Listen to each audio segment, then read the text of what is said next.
COVID di Indonesia semakin meledak akhir-akhir ini. Dan bagaimana situasi dunia usaha? Terjepit, pasrah, gelisah, atau mungkin apa yang diharapkan dalam situasi seperti ini?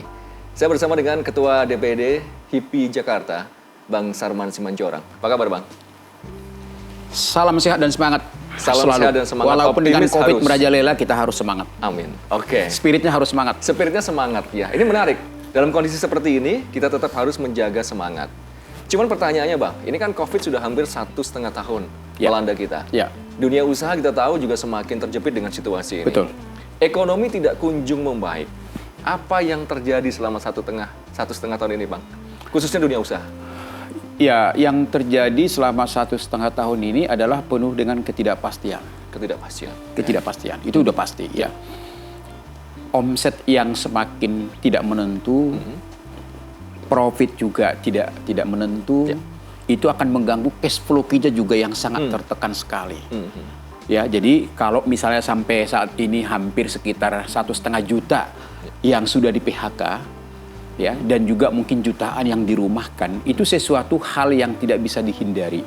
Walaupun itu bagi pengusaha itu alternatif terakhir. Ya. Tapi ketika memang cash flow-nya sudah sangat terganggu antara biaya operasional dan profit yang tidak seimbang, ya apa boleh buat, harus melakukan PHK atau mungkin dirumahkan. Jadi kalau kita lihat memang 1,5 tahun ini adalah 1,5 tahun yang penuh ketidakpastian.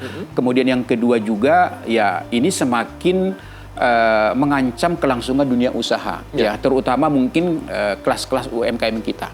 UMKM ya, Ya, Bang, ya? UMKM kita ini, ya yang sudah banyak bertumbangan, ya karena mereka tidak kuat, karena mereka memang punya modal terbatas dan kekuatan manajemen keuangan mereka juga kan terbatas juga. Jadi artinya memang kalau kita lihat, ya sangat-sangat memprihatinkan lah, ya, apalagi sektor-sektor tertentu yang memang sangat berkaitan juga dengan wisata contohnya, ya pergerakan manusia juga, ya yang namanya hotel, restoran, kafe, ya UKM, bahkan sampai saat ini hiburan malam seperti di Jakarta belum dikasih buka. Jadi bisa kita bayangkan sebuah usaha hiburan malam yang cukup banyak di Jakarta dengan tenaga kerja sekian banyak, hampir 1,5 tahun tidak boleh buka. Oke.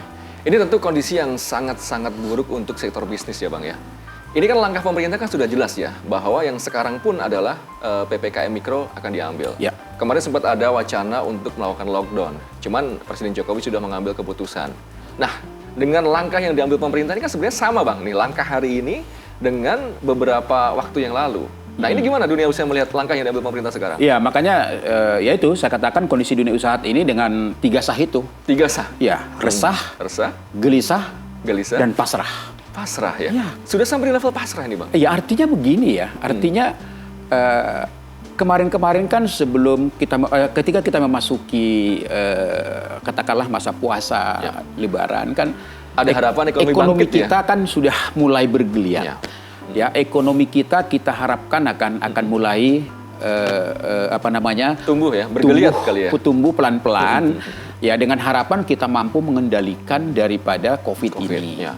Tapi memang nyatanya kan masih ada sebagian masyarakat kita yang tidak memenuhi himbauan pemerintah supaya jangan mudik.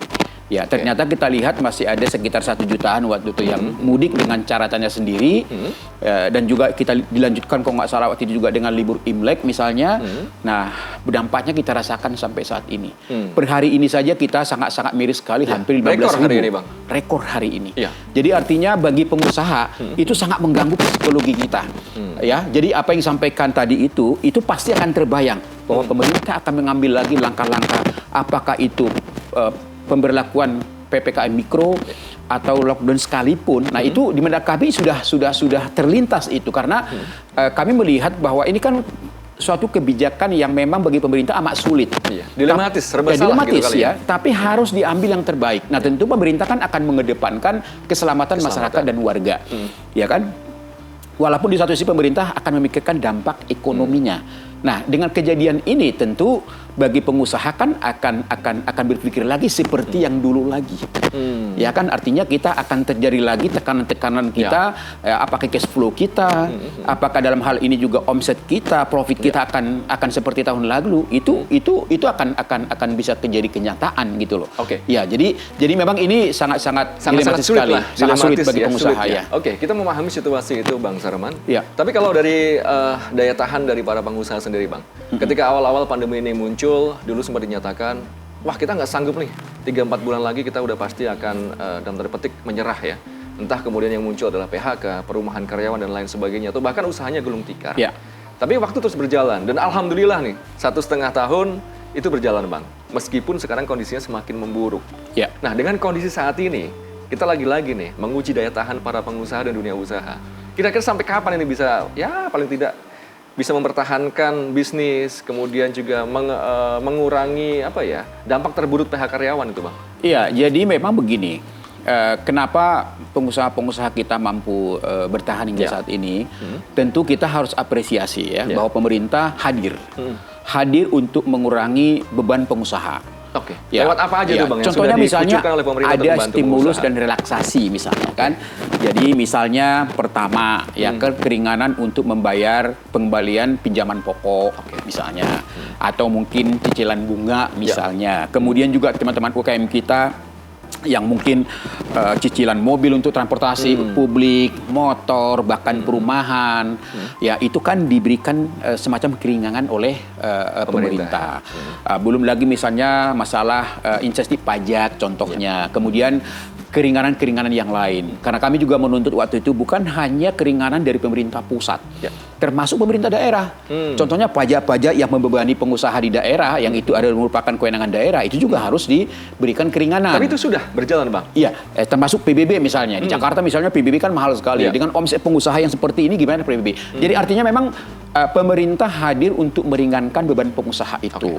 Ya kan? Belum lagi misalnya bansos kepada masyarakat, kemudian juga kepada pekerja kita kan diberikan oleh subsidi oleh pemerintah waktu itu kan 2,4 juta terhadap pekerja-pekerja yang bekerja 5 juta, yang gajinya 5 juta ke bawah. Kemudian juga bantuan kepada UMKM 2, juta. Jadi artinya pemerintah hadir.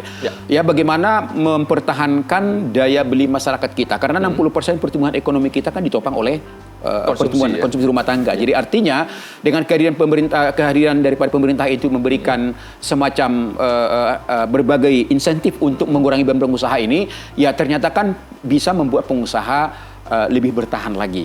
Tapi dengan adanya kasus yang saat ini, nah kami berharap kepada pemerintah bahwa berbagai kebijakan relaksasi, kemudian juga insentif maupun berbagai stimulus yang saat ini sudah dijalankan itu harus diperpanjang. Ya, apakah itu sampai tahun depan misalnya, atau sampai dikatakan COVID ini berakhir gitu loh. Jadi artinya kalau sampai itu umpamanya dihentikan atau diputus, ya tentu akan lebih parah lagi nanti pengusaha. Akan terjadi lagi gelombang PHK besar-besaran misalnya. Jadi kami sangat berharap memang bahwa pemerintah harus betul-betul melihat daripada situasi kondisi ini agar beban pengusaha ini betul-betul bisa juga dibantu gitu. Oke ya. Jadi memang sejauh ini pemerintah hadir lah untuk memberikan bantuan, insentif terhadap sektor dunia usaha begitu, Bang. Cuman yang menarik begini, Bang, langkah-langkah pemerintah ini kan selalu mencoba mengambil dua hal yang seimbang gitu. Kesehatan berjalan, tapi ekonomi juga tidak bisa dikesampingkan. Betul. Tapi itu mendapatkan kritik dari banyak kalangan juga, Bang. Nggak mungkin itu bisa dilakukan. Kenapa tidak kesehatannya dulu diselesaikan dalam periode waktu tertentu, baru kita ngomongin ekonomi gitu. Nah, kalau dari pengusaha lihat situasi ini bagaimana, Bang? Jadi gini ya, sejauh pemerintah bisa melakukan suatu kebijakan yang seimbang, sebenarnya sih no problem. No problem. Kan kemarin-kemarin juga kan bisa kita lihat juga berjalan. Artinya buktinya bahwa kita mampu menekan laju penurunan COVID-19. Tapi ini luar biasa nih, luar biasa kasusnya sekarang ini. Ini kan karena apa? Karena ini yang saya katakan tadi, ini kan kembali kepada disiplin masyarakat kita sebenarnya.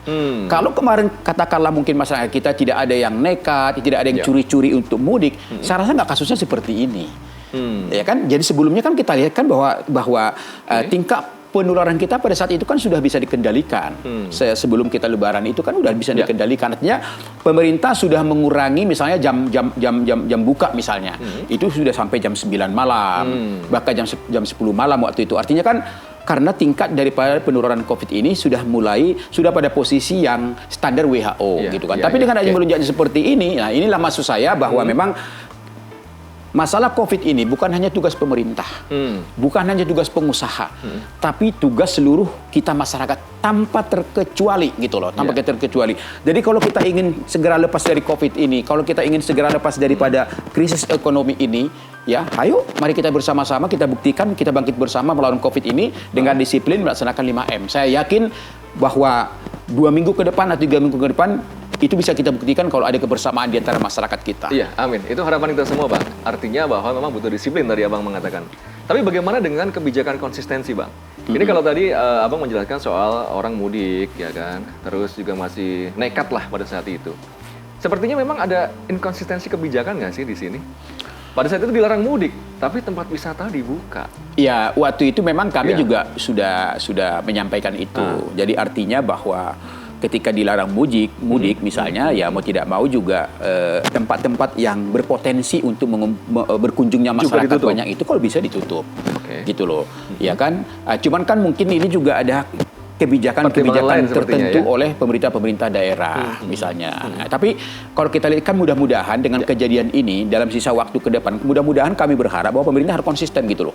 Jadi misalnya saat ini kan sudah udah disyaratkan bahwa libur Lebaran Haji ditiadakan, libur Natal ditiadakan. Jadi artinya konsisten mulai saat ini. Kemudian juga saya rasa ke depan juga kalau sudah kita memasuki katakanlah hari-hari merah seperti itu, ya bila perlu memang harus diperketat ya. Artinya sarana-prasarana yang berpotensi dikunjungi oleh masyarakat, pusat-pusat wisata misalnya, itu juga harus dikontrol, gitu loh. Jadi saya setuju bahwa itu memang konsisten itu harus dilakukan. Konsistensi ya Bang ya? Iya. Oke, ini kalau kita melihat situasi yang dirasakan oleh para pekerja sekarang Bang. Kalau tadi adalah perspektif pengusaha, kita mencoba masuk ke perspektif pekerja. Situasi saat ini tentu satu kata adalah ketidakpastian. Tentu ancaman PHK, perumahan, itu mengintai siapa aja para pekerja Bang. Iya. Nah kalau dari kacamata pengusaha, ini gimana agar hal itu tidak terjadi gitu dalam waktu yang dekat ini atau paling tidak sampai akhir tahun lah kira-kira? Iya, jadi makanya saya katakan tadi di sini pemerintah harus berperan, harus hadir. Ya, yang saya katakan tadi misalnya teman-teman kita yang punya beban untuk katakanlah untuk membayar cicilan rumah misalnya. Nah, bagaimana OJK hadir di sana? Atau mungkin perbankan harus hadir di sana melakukan restrukturisasi bagaimana supaya ada semacam kelonggaran untuk mengucurkan kredit. Betul. Untuk mengucurkan kredit. Itu harus hadir ya. Kemudian yang kedua memang seperti misalnya kan ada juga subsidi listrik dari pemerintah. Bahkan kalau tidak salah kan di angka 450 watt kan itu kan masih gratis ya kan. 900 watt itu kan diskon 50%. Nah, itu kan sebenarnya juga pemerintah sudah hadir di sana. Nah, juga termasuk misalnya katakanlah subsidi kepada pekerja-pekerja kita. Jadi misalnya seperti kartu prakerja contohnya, itu kan harus dilanjutkan. Kemudian yang kedua bantuan kepada UMKM. Nah, itu kalau tidak salah kan pemerintah sudah menganggarkan sekitar 400 miliar ya, dan untuk menyasar sekitar 12,8 juta UMKM dan itu akan diberikan 1,2 juta. Saya rasa ini juga kan salah satu upaya pemerintah bagaimana agar UMKM ini juga bisa tetap bertahan ya, bahwa modal mereka bisa bergulir dengan cepat. Jadi artinya bahwa di sini memang dengan kondisi seperti ini swasta agak sulit diminta peran sertanya dalam rangka mempertahankan konsumsi rumah tangga kita. Pemerintah yang harus hadir gitu loh. Walaupun memang selama ini swasta lebih dominan, tapi karena dengan kondisi seperti saat ini ya sulit gitu loh. Karena kita lihat semuanya kena. Ya, hanya sektor-sektor tertentu yang katakanlah telekomunikasi, ya mungkin sebagian yang online, ya kemudian juga sebagian energi, tapi secara garis besar kan hampir kena semuanya. Jatuh ya Bang ya? Ya, oke ya Bang. kan? Ini yang terakhir Bang, dari kacamata seorang Sarman Simanjorang, ekonomi kita ke depan akan seperti apa? Positif? Akan semakin terpuruk? Masih tetap kita resesi? Atau mungkin ada pertumbuhan tapi sangat sedikit sekali? Atau apa? Ya, sejujurnya. Jadi begini, kan pemerintah kan sudah melakukan kajian dan evaluasi bahwa target kita target 7-8% apakah masuk akal? Jadi itu, gini, Pak? ketika kita di kuartal pertama 2021, kita kan masih minus 0,74. Betul. Walaupun memang sudah ada tren kenaikan. Ya kan? Dan ditargetkan di kuartal kedua kan 7%. Ya. Nah, kenapa harus 7%? Supaya target pertumbuhan ekonomi kita di 2021 di angka 4,5 sampai 5% itu bisa tercover nanti di menutup, sisa menutup kan gitu. Nah, ya. tapi menurut hemat saya ini tantangan berat. Karena apa? Pertama, harapan kita kemarin bahwasanya momentum libur Lebaran itu akan mampu menggerakkan ekonomi di akar rumput. Ternyata tidak. Ternyata kan dilarang. Iya, lewat kan momentum itu lewat momentum itu kan. Nah, yang kedua dengan adanya peningkatan COVID hari ini saat PPKM mikro ini, lagi. ini pemerintah memberlakukan PPKM mikro lagi yang lebih luas. Nah, ini menurut hemat saya memang tantangan berat. Dan itu agak sedikit tanda tanya apakah kita mampu mencapai pertumbuhan ekonomi 7% di kuartal kedua ini. Apalagi kasus COVID ini ada di 4 provinsi yang 4 provinsi ini menyumbang 60% terhadap pertumbuhan ekonomi kita. Jakarta dan 3 Jawa. DKI Jakarta, Jawa Barat, Jawa Timur, Jawa Tengah. Ini penyumbang daripada PDB kita 60%. Nah, kalau ini katakanlah di PPM mikro sampai saat ini, tentu ini akan sangat-sangat mengganggu pertumbuhan ekonomi kita di kuartal kedua 2021 nanti. Jadi artinya tanda tanya apakah bisa mencapai 7% itu, ya ini menjadi tantangan berat. Ya, kalau saya simpulkan hasil diskusi kita dengan Bang Sarman adalah ekonomi kita masih tanda tanya untuk kedepannya. Tapi kita berharap semuanya akan menjadi baik, ekonomi bisa bangkit, dan semuanya bisa melewati pandemi ini dengan sukses. Semuanya aman, lancar, terkendali ekonomi kita. Sampai jumpa.